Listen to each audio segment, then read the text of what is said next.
over there. You should listen to what I'm saying. No, it's just because the camera is messing up. Oh, you don't want to be on the camera. You don't mind being on the camera. Okay, he doesn't mind. Here's what I want to propose. There's a book called The Book of Idols by Kilby. The Kilby is an Islamic writer from the 7th century. He wrote two books. One book was the book of genealogy of Muhammad. So he connected Muhammad to Ishmael. Okay, it's accepted by the Muslims. Okay, because he's a very respected scholar in Islam. His name is Kilby. I just told him. His book is called The Book of Idols. In this book, he's writing the history. Was he a scholar or a Sahabi? I don't know if he was a Sahabi, but I know he was a scholar. He was a Muslim.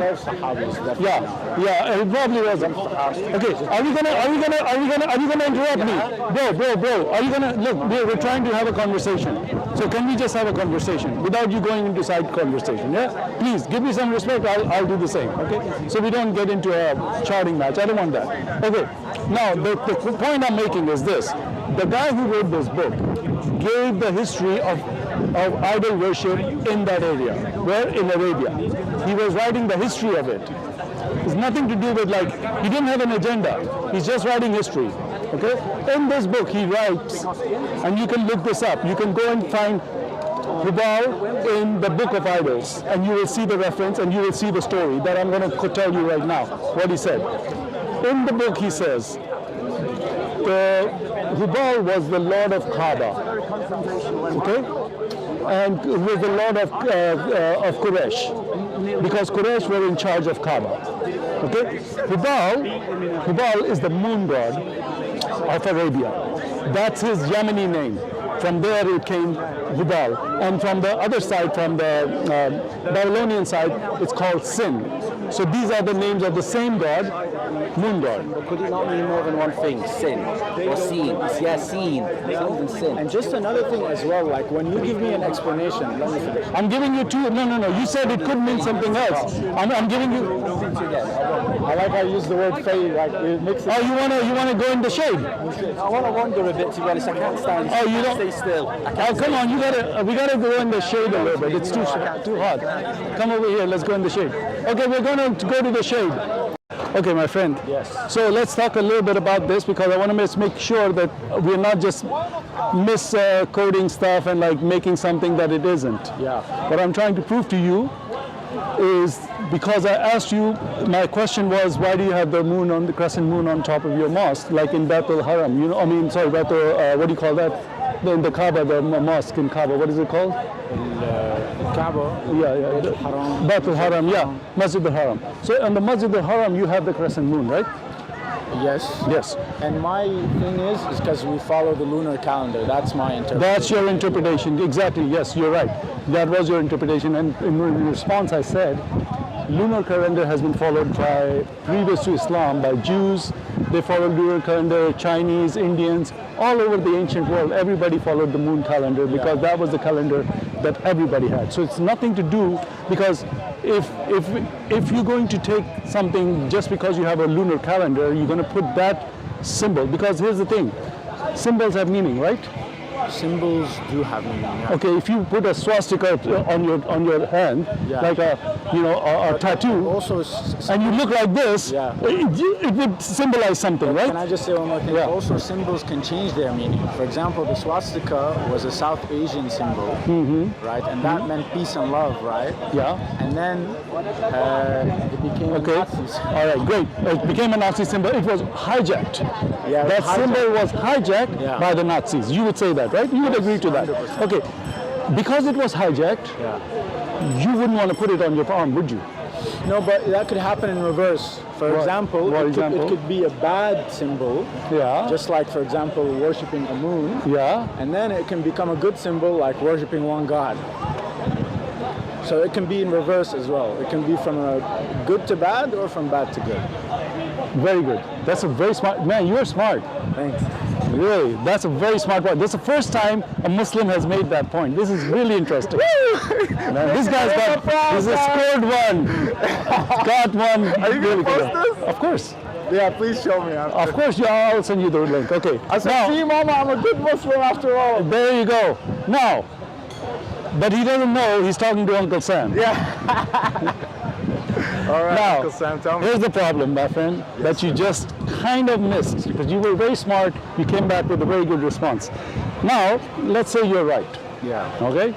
Let's say it became a monotheistic symbol before it was a pagan symbol from the moon god of Arabia, Hubal, which is something you cannot deny because it's in your history and literature. I'm not it's denying okay, that. fine. Just like how I can't deny that the swastika was a That's good right. symbol. Okay, so the guy is very reasonable. I like talking to him. So now, here's the thing.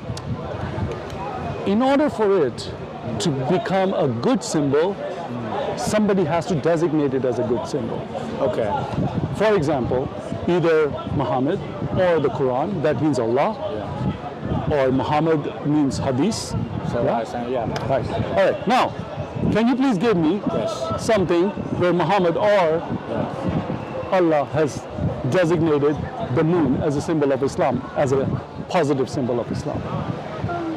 Like, I don't know where it originated from, but if you think back, Okay. Let's say. for example, also one more thing, Ramadan.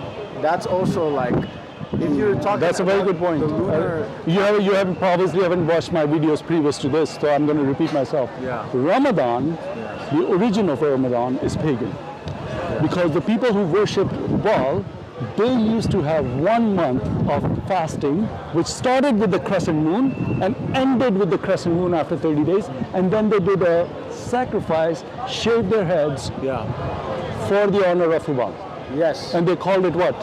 They called it Eid al-Fitr. Okay. Okay, so now you got a completely pagan ritual or tradition, and you took that and brought it straight into Islam. Now I'm going to tell you why that happened, and this is you might not agree with You this. say why? I'm going to give you another point, but you tell Okay, me yeah, why. go ahead. Okay, you will. All right. Why that happened is because Muhammad was known, and this is from your sources, as a Sabian. Sabians were the moon and the star worshippers of Arabia. Those were the Sabians. They are mentioned in the Quran. Jews, Christians, and they have nothing to worry. And the Sabians, if they follow God and that verse you remember, right? It mentions Sabians. Why did Muhammad mention Sabians? But they were not the people of the book. They were worshipping moons and stars because he came from that background. Muhammad, before he was 40 years old, which religion was he following? Rasul was a very, how you say, he was a shepherd, not a sheep, both literally and I thought he was a trader. First he was a shepherd, First he was a shepherd. and then he became a trader. Like Jesus, Jesus is called the shepherd, right? He's called the shepherd. Jesus is called a shepherd, but he was a carpenter. Yeah, you're right. So Rasulullah was a shepherd, then he became a businessman, a trader, A trader. and then he, but what I'm then trying he to became a say is- prophet, okay. What I'm trying to say is he was always a shepherd. He would go up and meditate in Ghar Hira. So I wouldn't classify Rasulullah, I wouldn't attach. If he's meditating, he's not taking care of the sheep, is he? I would label, at that time he was married to Sitna Aisha or Khadija, and then he would go up to Ghar Hira, he would meditate, and over the span of... so when he was- To address your point, sorry, I digress, I apologize for that. Just to address your point, you said that there was moon worshipping or something like back then in Quraysh, there was a lot of stuff that we think now are 100% Muslim thing, but they exist. For example, they used to say, Bismillah Rahman Rahim in the beginning of every ayah. Yeah. So back then, the people of Quraysh used to write in like decrees or in any sort of flyers, they used to write Bismillah Rahman Rahim. Now, Why did they write that? why would they say in the name of God, the Almighty and the All Merciful, yeah. But what I'm trying to say is now, if you read it now, you're Yeah. gonna think it's only a Muslim thing. Ah. But it was actually a Muslim and a pagan. A pagan thing, yeah. Okay, well that's fine, but the thing, let me correct you one place, because what you just said was he was in the Ghar Hira, he was a shepherd. But the thing Back then is, as a businessman. yeah, that time, okay, so you correct that. Okay, yeah, because if he was married to Khadija, he wasn't a shepherd, he was a businessman because he was taking care of trade. No, he was, and then after he saw the angel Gabriel and he came down, he said, cover me, cover me. Yeah. And then, But the Quran, I can show you verse where it says Allah is talking to Muhammad and saying, before you became a prophet, you did not know the book, you did not know the faith. That's your Quran. yeah. So what it means is that you were a pagan. Because if you did not know the faith, I'm sorry, I don't know what's stuck in my throat. You're allergic to I don't know, yeah, it's just weird. So, my friend, Muhammad was a pagan before he became a prophet. Yeah, he did I would say sacrifices. agnostic. Well, you could say that. You could say whatever. You could put whitewash anything you want by your own words. I'm giving you history from your sources where Allah is saying you did not know the faith or the book or our race. So that means that you did not know me before I made you a prophet. Of course, he didn't know the faith because Sayyidina Jibreel didn't come down on him. And when he said maybe you didn't know, at the end of the day, Prophet Muhammad. So there's one more question I have also, and maybe you can help me. Because Islam says that was Muhammad the only prophet to the Arabs? No. There was, for example, Nuh was in like Iraq. There's prophets that came to Yemen. No. Did Nuh prophesy to the Arabs? Sorry? Did Nuh prophesy to the Arabs? It is in the Levant region, yeah. So there were Arabs. No, I'm talking about Hijaz. You know Hijaz? Hijaz, yeah, that area. Okay, that area, Makkah, Medina, right? But the Arabs is something that spans continents, like North Okay, Africa. let's talk about Hijaz. Where I come from. Because Muhammad came from Hijaz, right? He didn't come from Damascus. Yes. Right? Okay, so let's forget about Damascus. We're talking about Hijaz. But Damascenes are Arabs, that's what I'm saying. Damascenes are also Arabs. They might not agree with you there, but that's okay. I am from Damascus. I know other people from Damascus. They don't consider it because the Arabs are what are Arabs? Arabs are just people that live in the sand, in the desert. No, it's an identity. We share a language and a religion. Yeah, okay, fine. Now, let me go to the point, because what you're saying, because the Quran says that we did not send anybody before Muhammad to you, right? Where does it say that? Sorry. I don't have Quran. You don't have Quran right now. Okay. So you're saying that Muhammad was not the first prophet of Allah to the Arabia. For example, Ibrahim was a prophet, and he went to Mecca. Mecca is the monotheism symbol, and Abraham, he also was. So Abraham, where was Abraham born? Good point. Actually, he was born somewhere. Where? I think he was with his mother in Saudi Arabia for sure, because that's when they discovered Zamzam. No, he wasn't born in Saudi Arabia. Yeah, definitely not born there. You're correct. No, where was he born? I don't know where. Yemen? Maybe? No. Where? No, he was born in Iraq. Today, Iraq. Okay. At that time, it was Babylon, Sumeria, or in that area. That was where Hubal worship was. That was where stone worship was. Right now, if you go to that area, you will find, if you go online and look at all the ancient Tabli, Kublai Tabli, have you heard of the name? It's like an ancient site they found with pillars. They used to worship pillars. Yeah. Okay. So he came from that area because he didn't want to follow idols, right? Theorizing that philosophy, and that's why Mecca is rocks. No. What I'm saying is, because you're saying that Abraham and these people came to Hijaz, meaning Saudi Arabia, meaning Preach their message, yeah. But I asked you, where did they come from? Were they Arabs? Was Abraham Arab?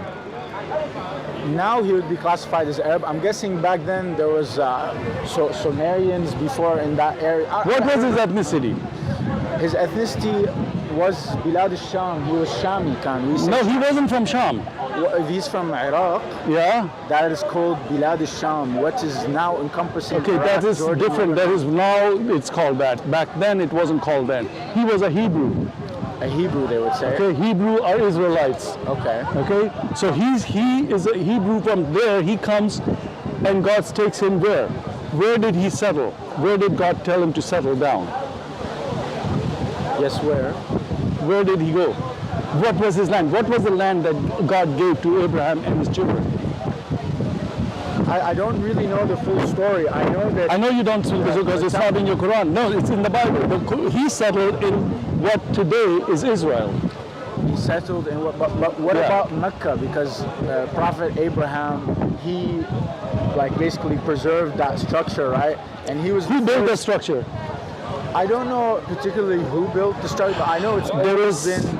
always been there. symbol. No, it's always been a symbol of monotheism. That's like My friend, who built the Kaaba? If there was a Kaaba there, first of all, there was no Kaaba there, but that's okay. Let's just go with your theory. There was a Kaaba that was always there. I didn't say it was always there. Who I said built I it? don't know. I Okay, don't who know. built it? You don't know. Okay. I'll ask someone who All knows. right. I Well, don't know. I know that in your book, it was built by angels. Okay. In our book, it says it was. Yeah, in your sources, not in your Quran. It could be one of your other If it's sources. in the Quran, I believe it. Honestly. Or if it's in the Hadith, you don't believe it? If it's a hadith, there. If it's Sahih there's Hadith. hadith qawi, hadith. Yeah, there's or if strong it's in the hadith. Sahih, strong Hadith, Sahih Hadith, would you believe it? I need to ask my mom and dad, but yeah, I believe All it. right. I believe Ask it. your, There's a okay. hadith qawi. Hadith. Qawi means right. Yeah, qawi, Yeah, okay. If it's Qawi, that means that it's right. I trust it. I just want to Okay. be very clear. When I say I'm not sure or I need to look into All it, right. whatever All right. happens, I trust it more than I trust this peer-reviewed science stuff. All I right, trust all right, hadith all more right. than that. So let's just go back to our topic, because the topic was Hubal. What I was telling you is this comes from this area, the Mesopotamia. They had Hubal worship for centuries because it's mentioned in the Old Testament in the Bible. Hubal. He was called Baal in the Bible, and his symbol was the crescent moon. So let me go back to, now I'm going to throw you back to the main point of this conversation. The main point of this conversation is, if God wanted to take this symbol, which was a satanic symbol, because Baal was Satan, and his representation was the crescent moon. So if God, or Allah of Quran, wanted to take the symbol of Satan and turn it into the symbol of Islam and his own symbol, because he's Allah, if he's going to do such a dramatic move, would he not tell anybody? Because that moon symbol has been established for thousands of years. It's not like it was just there by a few people thought that this was the moon god. No, no, no. For thousands of years, I can show you inscriptions of this crescent moon and the star, by the way, which is called Baal Hadad, from thousands of years ago. Yeah. Okay? So that symbol has meaning and it stands for something, and you cannot just come and take that symbol and play with it. You can't play with that symbol. If you're going to play with that symbol, you better have some authority behind it. You say, Muhammad said that this symbol that used to belong to Baal is actually Allah. This is the symbol. I want you to always respect this symbol. Then you can put it on your mosque. You have a reason. Yeah. You don't. Or you can say Allah said so. You don't have that. Okay. You can say anything. You have nothing in your scriptures saying anything about the moon. Now, the problem is, Muhammad came from Quraysh tribe, which, according to the book that I was telling you previously, also the Book of Idols, states that Quraysh, their god was the moon god called Hubal. He was the Lord of Kaaba. The Lord of Kaaba means that he was the highest god, because there were 360 idols there. The highest idol there was moon god, which was this one. So Muhammad was belonging to this sect, Quraysh, so he kept his idol, which was moon god, but called him Allah, to appease all the Christians and all the other ones, because they were not going to follow this moon god. So no, this is Allah, the same God as that you worship. I worship the what you worship, blah, blah, blah. So you can accept me. So that's how he's playing. However, that symbol cannot be changed willy-nilly. Or we just put it there. Well, some of the Muslims say it's for decorations. I'm like, I can tell you, okay, so for example, the way Islam, the revelation happened, okay, there are some things where if we look at it now in the 2023, in the present day, it can be a bit confusing. But the way the Quran is written, right, sometimes God refers to him as a plural to emphasize the point, all right, sometimes he addresses something to the people at that time, right? so is God plural or is he not plural? Why would he use plural? Because that's how beautiful, if you know the Arabic language, when the way he's exclaiming it, how powerful it is when he. So you're saying it's more beautiful in Arabic to be we rather than me. No, but let me Why would Allah not use the word me, but the first person? Why would He use the third person? I'm going to finish the point. All right, That was not my point. All right, go ahead. So my point is there are things about the Quran and the way it's written that sometimes the people in the present day don't understand. For example, in the Quran it says, don't pray when you're drunk. Because there were people coming to the mosque drunk. No, but later, No, but that is a story from your source. Yes, but later you realize, okay, but Muslims don't drink anyways. So why But is they it? were drinking at that time. No, but the implication, exactly, that's why I'm telling you the Quran is a very nuanced book. Right? Because when it was coming down, these revelations were coming down. Oh, so he was doing it as he went along. So when something happened, Allah sent him away, tell them not to drink and come to the mosque. So what I'm saying is when you read the Quran, it's not a linear thing. It's not a linear thing. No. It's and even the way the language is not very linear or direct, like person to person, right? Yeah. Do you know what I mean? Very confusing, rather.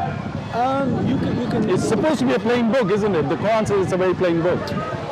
No, the Quran is a frequency that you have to tap into because there's incredible. Come on, man! Now you're using this new age language with me. This is not a Quranic language, like frequency. Quran is a frequency, you have to tune into it. Where did that come from? When you hear it, when you listen to it, when you really open your heart. No, actually, Islam talks a lot about mental health. We had the first mental health clinics. We had the other. And was Muhammad the first patient? Come on, bro. You know that's true. I'm gonna have to leave. No. I'm just asking because he used to say that was he or was he not under a magic spell? I'm sorry. Was he or was it not? Astaghfirullah. No, you're not. Why are you saying that? Astaghfirullah. Okay. I'm saying it. Can you show me the video? What's your channel? I want. We'll give you the channel once we finish the video. So we haven't finished yet. I'm sorry. I'm not gonna finish because. No. You said mental health. Yeah. And I'm saying that Muhammad came out of the cave, buried and like shaking and went under the bed. And he's like, no. I don't know if there was a devil there or who I saw over there. Did he not do that? He's a nice guy. Come on, man. Why are you becoming like this? I have to set the limits because at the end of the day. I can say whatever I want. Muhammad to me is not. Of course, Muhammad to me is not a prophet. Of course, he's a false prophet. Of course, you can say whatever you want, but you have to understand. You don't have to agree with me. You can say Astaghfirullah. But you have to understand that you are talking to a Muslim, right? So what? And I have Muslim, and I have Muslim family, right? All right. They're not going to. So you said what you were supposed to say. Astaghfirullah, right? That's what you were supposed to say. I can't approve all that. right. I want in good faith. I am doing it in good faith because I said it. Okay, because no. I can't call my prophet a mental health patient. No. Okay, I won't call him that. Okay, so sorry. Okay, I won't call him that. I won't. No. Why are you running away? Why are you running? I want to see the video later. I'll give you the channel. Respectfully. It's called this one is Revelation 22. Revelation 22. Yeah. Go to YouTube. Listen, I really appreciate it. Yeah. What's your name? My name is Marwan. Marwan. Yes, sir. Yeah. Marwan. Okay, Marwan. I'm Uncle Sam. Type in Uncle Sam. Revelation 22. You'll find this video in about 5 to 6 days or something like that. Whenever he puts it up. But you're running away because the thing is this. I'll take it back. I won't call Muhammad a mental patient. But I will ask you one question then. If I take it back, I'll ask you a question. Why did he think that it was a devil that he saw in the cave when he came out of the cave? When he went to Khadija, why did he think that he saw something that was evil?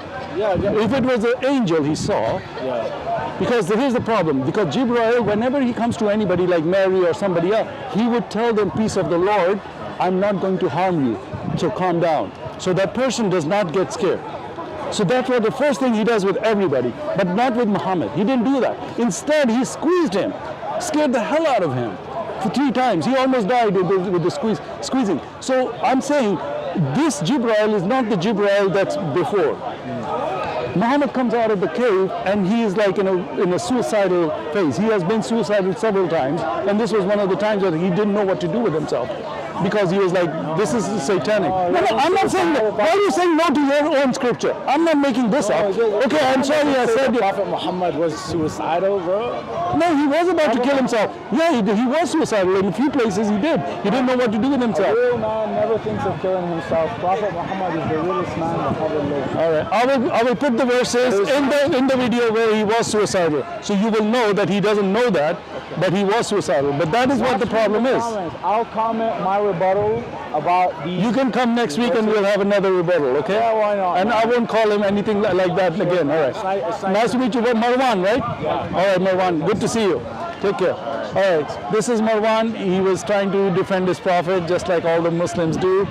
Anyways, we saw what happened. He is a mental patient. Muhammad, Islam is false. What can I say? I'm out. Jesus is Lord.